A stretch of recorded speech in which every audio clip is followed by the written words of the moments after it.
My name is Tracy with Louisiana Baykeeper. We're based in Barataria, Louisiana.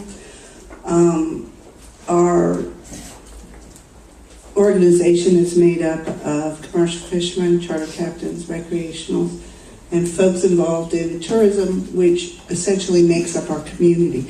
Our community is totally reliant on the natural resources, our economy, our culture, and for subsistence. So this oil spill has been devastating for our community members. It's very difficult, as you've heard this from other people, it's very difficult for people in our communities to separate natural resources from human beings because we are all interconnected.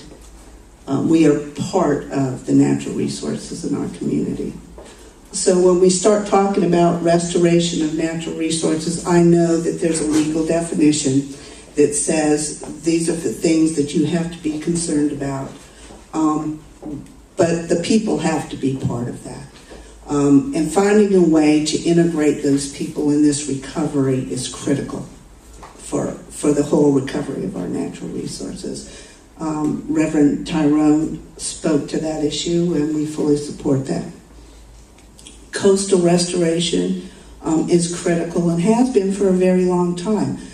We are opposed to large freshwater diversions. We think that they cause more harm than good.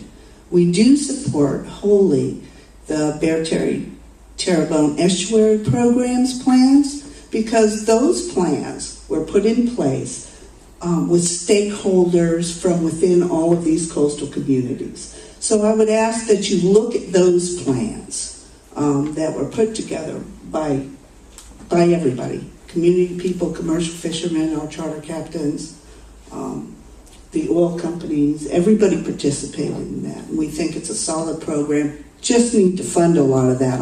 That work has been done. You could jumpstart things by doing that.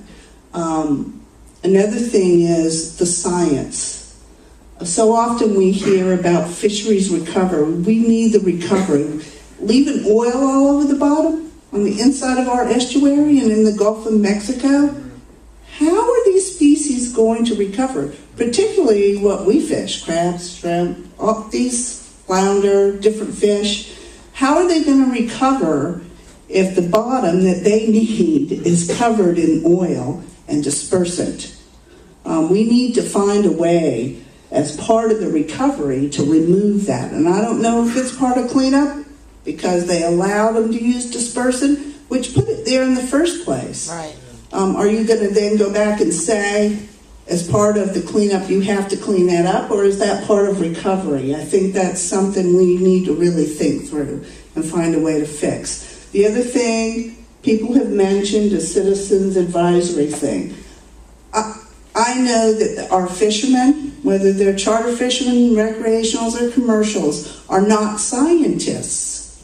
But they have a great deal of valuable knowledge to contribute formally at a table with the scientists. They have a long history of information that has been handed down generation to generation about the coast, about the marshes, about the waters, and about the wildlife and the fish species that are there. And I think that you're not going to have good science if you do not have these people at the table. Fisheries recovery is critical. Thank you.